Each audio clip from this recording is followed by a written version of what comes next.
देखो थ्योरम है, सर्कल की ही थ्योरम है। तो सबसे पहले तो हमें पता होना चाहिए क्वेश्चन क्या क्या रहा है, हमें क्वेश्चन की लैंग्वेज समझनी है। अगर हमने लैंग्वेज समझ ली, बार बार हम ये वर्ड बोल रहे हैं कि अगर हमने लैंग्वेज समझ ली क्वेश्चन ऑटोमेटिक सॉल्व होता है, ठीक है ना। और बहुत अच्छी थ्योरम है, कुछ नहीं है थ्योरम में होता क्या है कि जो हमें दिया गया है वो भी उसमें लिखा होता है, जो पूछा गया है वो भी लिखा होता है, यानी कि हमें क्वेश्चन भी दिया है आंसर भी दिया है, वो केवल थ्योरम बता देती है करना क्या है। जैसे कह रहा है if the angle of subtend by two chord, यानी कि दो कॉर्ड हैं, दो कॉर्ड जो एंगल बनाती हैं वो भी congruent circle of a corresponding centre are equal. वो क्या है, एंगल्स जो दिए गए हैं वो कैसे हैं, इक्वल हैं। तो हमें ये प्रूव करना है कि उनकी जो कॉर्ड होंगी वो इक्वल होंगी। तो एक हमने काम किया, दो सर्कल बनाए, ठीक है ना। एक सर्कल मैंने ये बना लिया, एक सर्कल मैंने ये बना लिया, दो सर्कल की बात कर रहा था। क्या था, angle of subtend by two chord, यानी कि दो कॉर्ड खींची गई। तो मैंने एक काम किया, एक कॉर्ड इस वाले में खींच ली, एक कॉर्ड इसमें खींच ली। कॉर्ड तो जानते ही, कॉर्ड होती क्या है, तो मैंने पहले भी बताया है कि एक ऐसी लाइन जो सेंटर को टच ना करे। उस दिन मैंने रीजन भी पूछा था कि अच्छा ये भी बताना कि जो डायमीटर होता है वो सेंटर को टच करता हुआ जाता है, उसको सर्कल की सबसे बड़ी कॉर्ड कहा जाता है। जबकि हम कॉर्ड की जब डेफिनेशन पढ़ते हैं तो कॉर्ड की डेफिनेशन में ये होता है कि जो सेंटर को टच ना करे। तो मैंने कहा कि भाई डायमीटर तो सेंटर को टच करता है, फिर भी उसको सर्कल की सबसे बड़ी कॉर्ड कहा जाता है। मैंने रीजन भी पूछा था क्यों, किसी को आंसर मिला उसका? नहीं मिला, किसी को आंसर नहीं मिला। चलो कोई बात नहीं, एक दिन का और समय देते हैं, कल हम फिर तुमसे एक क्वेश्चन करेंगे इसका आंसर क्या है, क्यों ऐसा कहा जाता है, डायमीटर को सबसे बड़ी कॉर्ड कहा जाता है। हो सकता है घर जाके तुम्हारे बिजनेस इतने ज्यादा है, हो सकता है तुम्हें पता ही ना चला, हमें क्वेश्चन भी ये सर्च करना था। कोई बात नहीं, ध्यान देना। कह रहा था the angle of subtend the two chord. तो सबसे पहले हमने देखा सेंटर की भी बात कर रहा है, तो सेंटर हमारे पास ये हो गया। तो हमने देखा ये, और यहां कह दिया ओ ए बी, ठीक। यहां एक सेंटर लिया जिसका नाम ओ डैश बोल दिया, ये ओ था तो दूसरे का नाम ओ डैश बोल दो, तुम कुछ और नाम दे दो, ठीक। हमने कहा भाई इसको इस तरह से मिला दिया, इसको इस तरह से मिला दिया। यहां पे हमने कोई नया नाम दे दिया, हमने कहा सी है और ये क्या है, डी। अब दो ट्रायंगल अलग अलग बने हैं। मैंने पहले भी कहा अगर ट्रायंगल बहुत अच्छे से पढ़ ली है तो सर्कल में इतनी प्रॉब्लम नहीं होगी, ठीक है ना। हमें क्या करना है, हमें यह प्रूव करना है कि जो इसकी कॉर्ड है, तो सबसे पहले जो प्रूव करना होता है वो लिख लो। क्या प्रूव करना है, तो हमने यहां पे लिखा टू प्रूव। क्या प्रूव करना है कि द कॉर्ड आर इक्वल, यानी कि इसकी जो कॉर्ड रही होंगी वो इक्वल रही होंगी, यानी कि हम कह सकते हैं कि जो ए बी है वो इक्वल है सी डी के, ऐसा हमें प्रूव करना, ऐसा क्वेश्चन ने कहा। इतनी बात समझ में आ गई, ठीक। अगर अब हम लोग बात करते हैं कि भाई अब ये दो ट्रायंगल, ठीक है, और हमसे कह रहा था कि इसमें जो एंगल बन रहे हैं ना, एंगल कौन कौन से, जो सेंटर एंगल है, ऐसा उसने ही कहा है।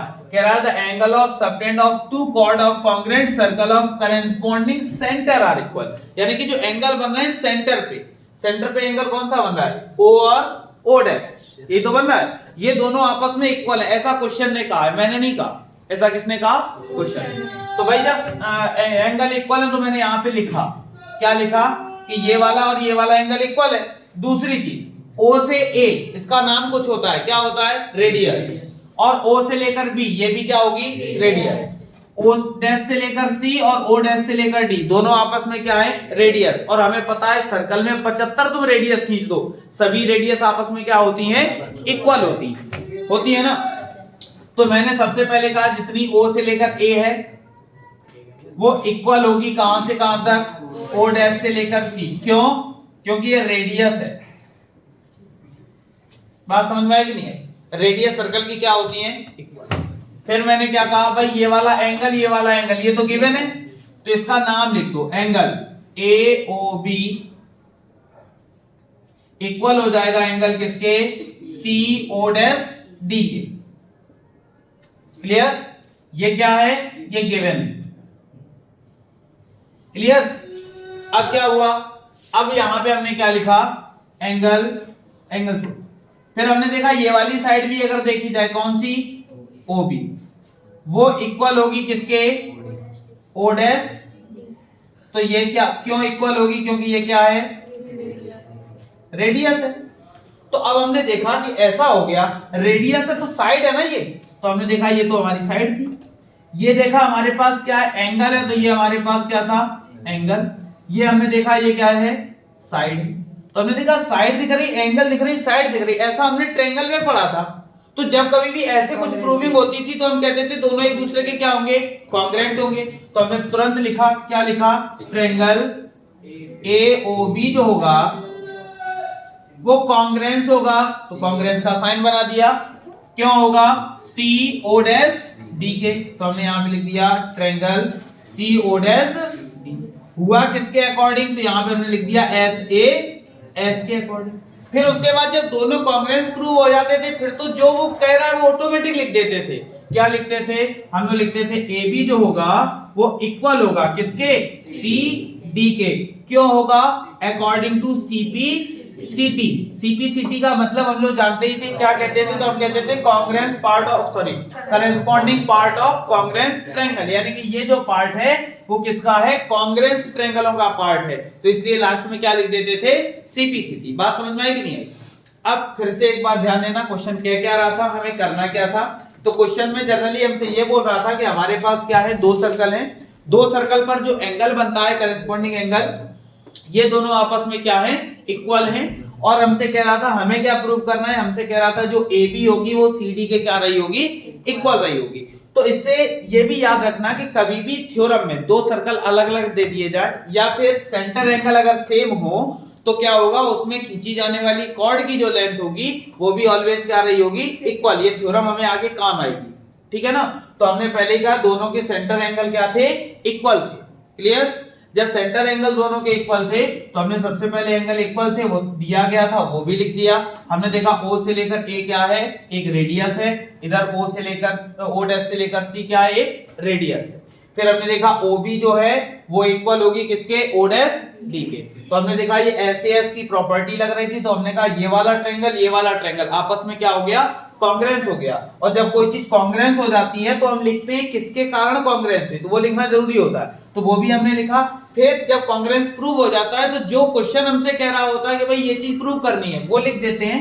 बगल में क्या लिख देते हैं, CPCT। उसका मतलब क्या होता है, तो corresponding part of congruence triangle, यानी कि जो जो ट्रायंगल कॉन्ग्रुएंस प्रूव हुए हैं उसी का ये भी एक क्या है, पार्ट है, जो कि आपस में क्या रहा होगा, इक्वल रहा होगा। तो तुम्हें आगे कोई लैंग्वेज लिखने की जरूरत नहीं पड़ती है अगर तुम CPCT लिख देते हो तो।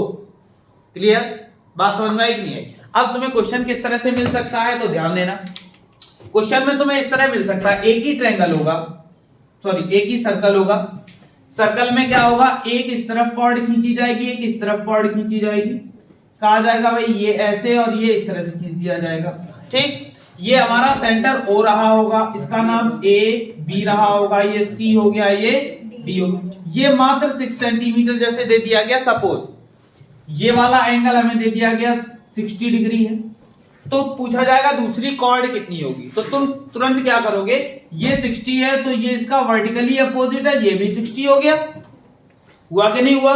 अब देखा जाए तो सर्कल के अंदर ये सेंटर एंगल है, और अगर देखा जाए सर्कल के अंदर ये भी सेंटर एंगल है, दोनों के सेंटर एंगल इक्वल हो गए। अगर किसी के भी सेंटर एंगल इक्वल हो जाते हैं तो उसकी कॉर्ड भी क्या होती है, आपस में इक्वल होती है। अभी मैंने थ्योरम से प्रूव किया है, तो हम डायरेक्टली कुछ नहीं लिखेंगे, अकॉर्डिंग टू ये थ्योरम, इसके अकॉर्डिंग क्या हो जाएगा, AB इक्वल हो जाएगी किसके, CD के। और सीधे लिख दोगे जो CD भी होगी वो भी कितनी होगी, 6 सेंटीमीटर। क्यों होगी, तो वहां रीजन लिखोगे।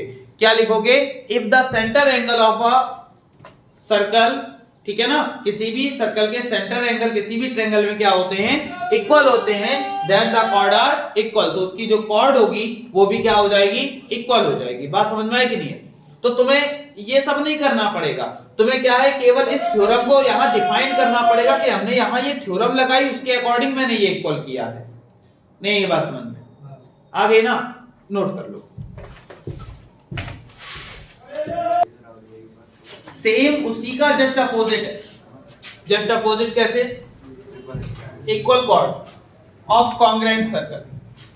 पिछले में क्या कह रहा था, जो पिछली थ्योरम थी उसमें क्या कह रहा था, ये सेंटर एंगल जो है वो इक्वल है, ठीक है ना। तो हमें ये प्रूव करना है कि इसकी कॉर्ड जो होगी वो इक्वल होगी, ठीक है। लेकिन इस बारे में इस बार क्या कह रहा है, जस्ट अपोजिट है उसका। कह रहा है कि अगर कॉर्ड इक्वल हो तो सेंटर एंगल इक्वल होंगे, ऐसा हमें प्रूव करना है। ठीक है ना। सेम तरीका, सबसे पहले देखो प्रूफ क्या करना है। तो वो कह रहा है कि इक्वल एंगल हमें प्रूव करने हैं, दोनों सेंटर से जो इक्वल हो रहे हैं। तो यहां पे सबसे पहले हमने लिखा, क्या लिखा, टू प्रूव करना है। क्या प्रूव करना है, तो सेंटर एंगल, तो सेंटर एंगल का पहले तो नाम पता होना चाहिए। ये ओ है, ये ओ डैश है, तो केवल ओ और ओ डैश नहीं लिखते हैं, हम पूरा लेकर करते हैं। तो क्या लिखेंगे, एंगल जो हमारे पास एओबी होगा वो इक्वल प्रूव करना है angle C O dash D. इतना सा हमें प्रूव करना है। कुछ चीजें हमें गिवन है। क्या गिवन है भाई, हमें ये गिवन है कि जो AB है वो इक्वल है किसके, CD के, ऐसा उसने दिया है। ठीक है ना। तो हमने यहां पे लिखा AB इक्वल है किसके, CD के। तो यहां ब्रैकेट में हमने बढ़िया सुंदर सा लिख दिया गिवन। ठीक, क्यों लिखा सुंदर सा, उसका रीजन था, दिया है उसी से पूरी सॉल्विंग होती है, वरना हम तीसरी चीज तो ढूंढ ही नहीं पाएंगे। दो चीजें तो हमें भी पता है, तुम्हें भी पता है, OA इक्वल है O डैश C के, ये इक्वल है इसके, क्वेश्चन खत्म। क्या खत्म हो गया, हमने कहा ये और ये दोनों क्या रेडियस है, और रेडियस क्या होती है, इक्वल होती है। तो हमने कहा भाई बाकी तो सारी चीजें सेम है, OA इक्वल है किसके, O डैश C के, क्यों, रेडियस। बात समझ में आई। ये रीजन लिखना जरूरी होता है, तुम इक्वल कर क्यों रहे हो। ठीक है ना। O डैश सॉरी, अब क्या होगा, OB जो है वो इक्वल है किसके, O डैश, क्यों, रेडियस है ये भी। तो हमने देखा ये भी एक तरह की साइड है, ये भी साइड है, और ये भी क्या है, और तीन साइड हमने कांग्रेंस में ये पढ़ा है। क्या पढ़ा है कि तीन साइड अगर इक्वल हमने कर ली तो इसका मतलब है कि ट्रायंगल हमारे पास जो OAB होगा वो कांग्रेंस रहा होगा ट्रायंगल किसके, CO डैश D के। कांग्रेंस प्रूव हुआ, फिर हमें कुछ सोचना ही नहीं है, सीधा जो प्रूव करना है लिख दो, एंगल AOB इक्वल होगा एंगल C, क्यों होगा, रीजन लिख दो। नहीं, ये बात समझ आई कि नहीं आई।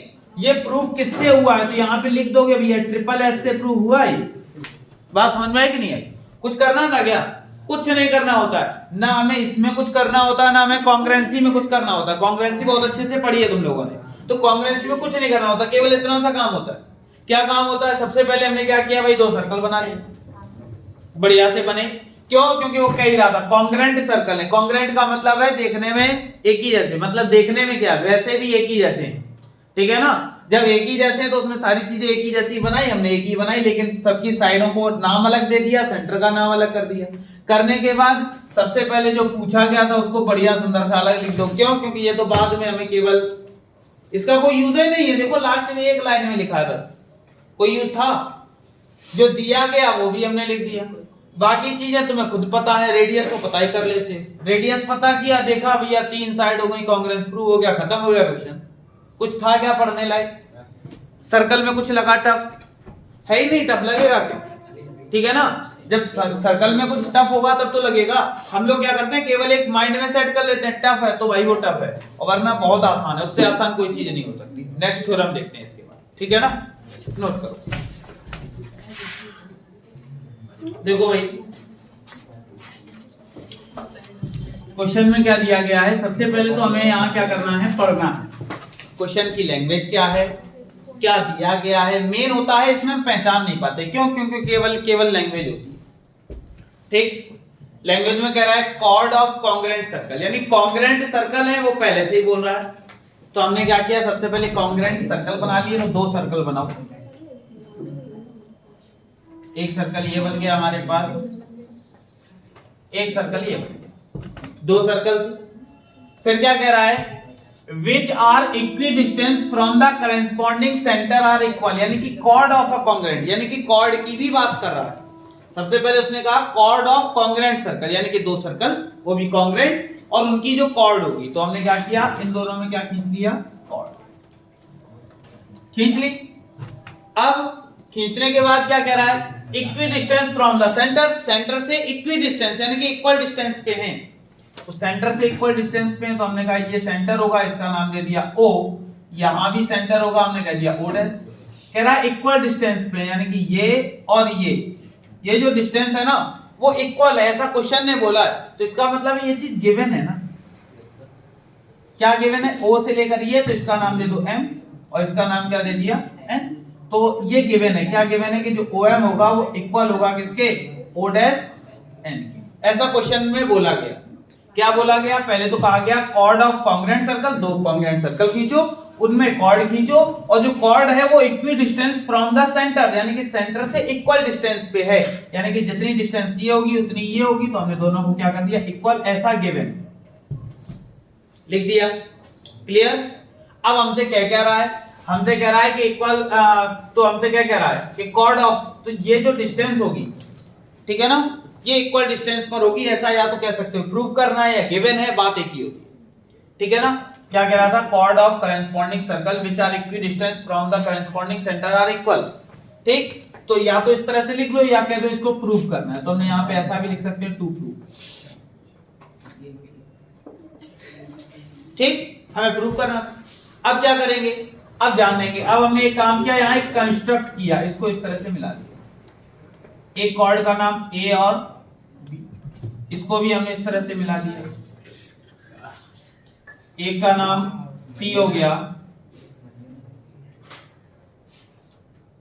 और एक का नाम, ठीक।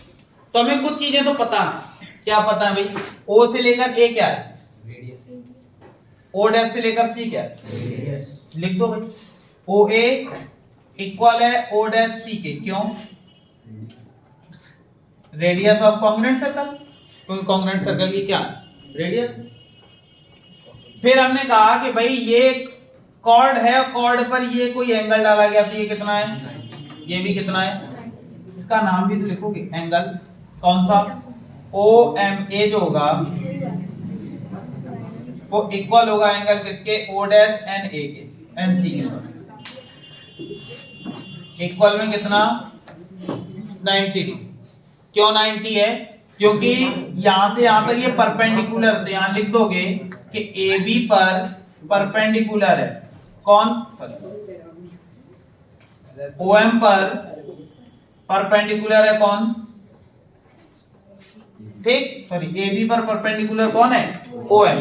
तो या तो यहां पे लिख दो, क्या लिख दो, AB पर परपेंडिकुलर है कौन, ऐसे यहां पे ये भी लिख दोगे, क्या लिख दोगे कि जो हमारे पास CD पर परपेंडिकुलर कौन है, बात समझ में आई कि नहीं है। तो हम परपेंडिकुलर का साइन लिख के दिखाएं या फिर डायरेक्टली क्या लिख दें 90, इतनी बात समझ में आ गई, कोई दिक्कत इतने में। अब उसके बाद फिर क्या करना है, फिर हमसे ये कह रहा था कि हमारे पास जो कॉर्ड हैं वो भी आपस में क्या होंगी, इक्वल होगी। तो हमने यहाँ पे क्या किया, AB जो रही होगी वो इक्वल रही होगी किसके, CD, इतनी बात समझ में आई कि नहीं है, कोई दिक्कत। अब एंगल तो हमने इक्वल तो किए नहीं, वो तो 90 डिग्री पहले से गिवन है, तो ये किसके अकॉर्डिंग प्रूव हुआ, तो हमने कहा ट्रायंगल कौन सा, OMA जो होगा वो कॉन्ग्रुएंस होगा ट्रायंगल किसके, O डैश NC के, O डैश NC के। ये क्यों हुआ, तो ये RHS से हुआ है, ठीक, बात समझ में आई कि नहीं है, ध्यान देना क्यों, रीजन, अभी तक RHS नहीं ले रहे थे, तुम्हारे मन में आ रहा होगा सर ये रेडियस है, साइड हो गई, ये भी साइड हो गई, ये एक एंगल है, तो ऐसे ऐसे प्रूव हो गया। लेकिन हमने कहा कि भाई 90 डिग्री हमने कहीं से प्रूव नहीं किया, 90 डिग्री तो परपेंडिकुलर इस पे पड़ा हुआ था, तो 90 डिग्री ये भी मेजर किया, ये भी, तो हमने वो लिख दिया। तो यहाँ पे हम ऐसा लिखने के साथ में ऐसा भी कर सकते हैं, बात समझ में आई कि नहीं है, ये कॉन्ग्रुएंस होंगे इस वजह से 90 मैंने रखा है, ठीक। AB इक्वल है CD के, तो AB क्या, AB एक कॉर्ड है, CD एक कॉर्ड है, तो ऐसा तो उसमें कहा गया था chord of a congruent triangle, यानी कि कोई भी कॉन्ग्रुएंट ट्रायंगल है उसकी दो कॉर्ड हैं, तो हमने इस तरह से कॉर्ड दी गई थी, दोनों को इक्वल कर दिया। अगर इक्वल नहीं भी करना चाहते हैं तो हम ये भी लिख सकते हैं कि जो AM होगी वो क्या रही होगी, हाफ रही होगी किसके, AB, बात समझ में आई कि नहीं, तो ये भी हाफ रहा होगा, तो ऐसे ही हम कहेंगे कि जो CN है वो भी हाफ रहा होगा किसका, CD का। कैसे, जैसे सपोज ये 10 दी गई है, तो यहां से यहां तक कोई पूछेगा तो 5 ही तो बताओगे, तो इसी वजह से मैंने लिखा AM equal half AB, CN equal half CD, इस तरह भी लिख सकते हैं, बात समझ में आई कि नहीं है। अब ये देखो, ये भी हाफ है, ये भी हाफ है, तो AB है, ये CD, अगर हाफ से हाफ कैंसिल कर देंगे तो हमारे पास क्या बचेगा, AB इक्वल CD, क्यों, क्योंकि दोनों आपस में क्या है, कॉर्ड है, और कॉर्ड आपस में क्या होती है, इक्वल, तो मैंने इसलिए AB इक्वल में क्या लिख दिया, CD, और ये किससे प्रूव हुआ है, RHS से। बाकी जो हमसे प्रूव करवा रहा था, तो हम यहाँ पे क्या लिख देंगे, OM इक्वल होगा ON के, क्यों होगा तो लिख देंगे CP। बात समझ में आएगी? कोई दिक्कत? नोट करो।